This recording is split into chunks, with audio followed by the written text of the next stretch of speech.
Olá, boa noite. Hoje conversaremos sobre o TDAH, diagnóstico e intervenções para a disciplina de Neurociência e Educação.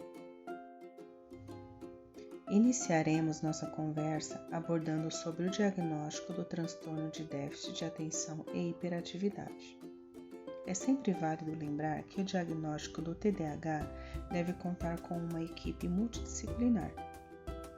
Essa necessidade se deve ao fato de que o diagnóstico do TDAH é inteiramente clínico, realizados por meio de avaliações médicas, educacionais e psicológicas. Dessa forma, envolve essa equipe multidisciplinar que, em conjunto com os pais da criança e a escola, encontram coerência entre os comportamentos e os sintomas do TDAH. Os sinais que caracterizam o TDAH podem estar presentes em qualquer pessoa em diferentes graus, especialmente em crianças. No entanto, em pessoas que possuem condições, esses sinais se manifestam simultaneamente e com constância. Para fazer o diagnóstico do TDAH de maneira correta, é necessário realizar uma longa amnésia com os pais para compreender seu histórico desde a gravidez e realizar a avaliação criteriosa em diferentes aspectos da vida da criança. Qual a idade para se diagnosticar o TDAH? Em 2011, a Academia Americana de Pediatria atualizou a diretriz sobre TDAH para incluir recomendações para diagnóstico e tratamento de crianças em idade pré-escolar, de 4 a 5 anos. O que significa que quanto mais cedo o diagnóstico for feito, quanto antes o tratamento se iniciará, e o indivíduo com o TDAH terá mais qualidade de vida. Muitas vezes o diagnóstico é dado tardiamente, pois tanto professores quanto os pais tendem a encarar a hiperatividade como característica de uma criança normalmente rebelde.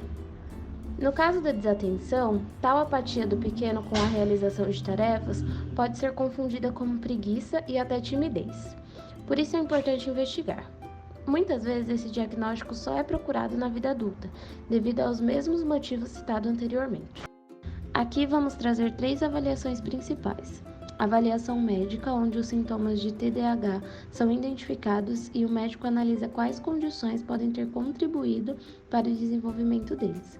Essa avaliação inclui a pesquisa do histórico de exposição pré-natal do bebê a alguns fatores, tais como substâncias químicas, como remédios, álcool e tabaco ingeridos pela mãe, complicações ou infecções perinatais, infecções do sistema nervoso central, traumatismo crânioencefálico, doença cardíaca, falta de apetite e alimentação seletiva, histórico familiar de TDAH.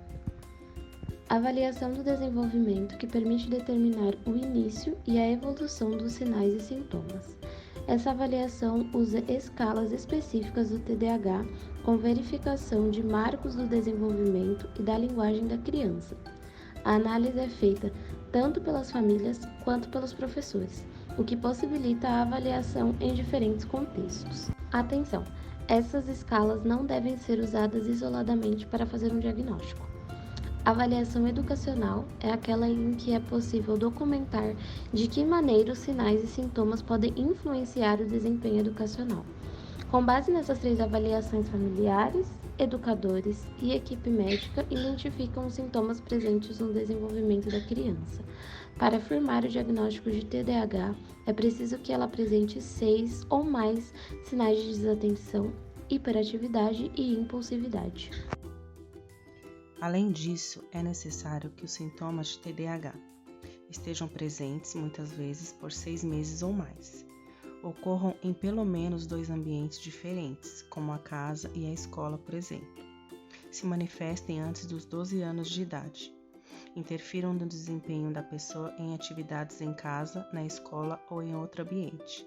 O TDAH não tem uma causa única específica. Potenciais causas desse transtorno incluem fatores genéticos, bioquímicos, sensórios motores, fisiológicos e comportamentais. E apenas um pouco mais de 5% das crianças portadoras de TDAH apresentam evidências de lesão neurológicas. Evidentemente, é necessário reforçar a importância do teste clínico. Questionário SNAP 4. Ao contrário do que se imagina no senso comum de que existe um teste diagnóstico para o TDAH, isso não é verdade, mas esse questionário é um instrumento que foi construído a partir dos sintomas do Manual de Diagnósticos e Estatística 4 da Associação Americana de Psiquiatria. Esse questionário é apenas um ponto de partida para levantamento de alguns possíveis sintomas primários do TDAH. Ele não pode ser utilizado sozinho para fechar o diagnóstico. O diagnóstico correto e preciso do TDAH só pode ser feito através de uma longa anamnese, como citada anteriormente, e com a equipe multidisciplinar: psiquiatra, psicopedagogo, neurologista e neuropediatra. Muitos dos sintomas relacionados podem estar associados a outras comorbidades correlatas ao TDAH e outras condições clínicas e psicológicas. Lembre-se sempre que qualquer diagnóstico só pode ser fornecido por um profissional médico. Ao final da narrativa, iremos trazer o documento para a apresentação. Tratamentos com psicoterapia. O tratamento, nesse caso, conta com a presença de profissionais imprescindíveis na condução das intervenções, com destaque para o psicólogo e os psiquiatras. Esses especialistas costumam utilizar a terapia cognitivo-comportamental, TCC. Essa terapia é responsável por reforçar mudanças de comportamento e estimular hábitos mais saudáveis. Isso faz com que um paciente encontre formas de lidar com determinadas situações de forma mais segura, incluindo a sua relação com a família até o ambiente escolar e profissional. A terapia comportamental é o principal tratamento para crianças. Tratamento medicamentoso. O TDAH pode ser tratado por meio de remédios que auxiliam no controle dos efeitos do transtorno, como psicoestimulantes, antipsicóticos e antidepressivos. Lembrando que nem todo TDAH necessita de tratamento medicamentoso e apenas 15% responde às medicações. É importante levar em consideração também os efeitos adversos. Métodos naturais.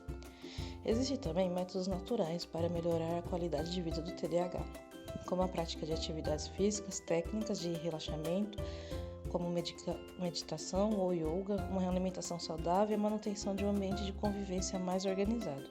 Esses medicamentos são responsáveis por diminuir os principais sintomas, como a impulsividade e a desatenção.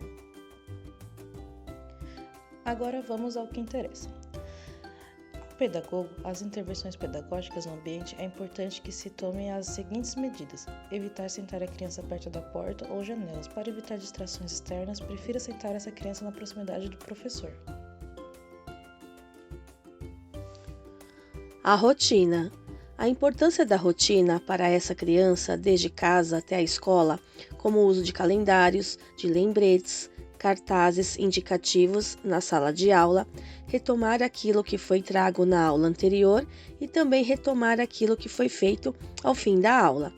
Trazer para esse aluno não só o planejamento do dia, mas também da semana, do mês, destacando eventos principais com auxílio de post-it.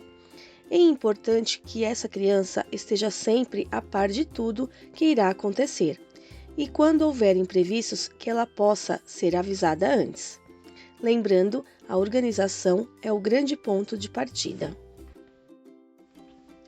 Organização de materiais.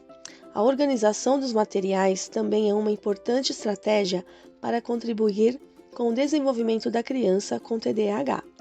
O diálogo com a família entre importância aqui para que possamos combinar, por exemplo, que os cadernos sejam encapados de maneira diferente para que a criança se localize com mais facilidade. Como os materiais devem estar organizados e nomeados para caso de perca ou desatenção e que na mochila fique somente o necessário e que essa organização seja feita juntamente com a criança. O ritmo. Compreender o ritmo de cada aluno é importante. No caso da criança com TDAH, é acompanhar o ritmo do mesmo, aumentando o tempo para realizações das tarefas ou dividi-las em ciclos. É importante também sempre devolver feedbacks ao realizar as tarefas para que a criança tenha um retorno positivo, trabalhando a autoestima, levando em consideração que crianças com TDAH são mais propensas à depressão, ansiedade e dificuldade de socialização. Movimentação. É importante que possamos oferecer para essa criança possibilidade de movimentação. A condição da hiperatividade traz a necessidade de intervalos para a movimentação. Pedir que essa criança auxilie nas tarefas da sala, como apagar o quadro, ajudar na distribuição de atividades para a sala e outras coisas, pode ajudar na movimentação da criança com TDAH. Alongamentos e atividades físicas rapidamente no início da aula, com a participação da turma toda também, é uma ótima estratégia.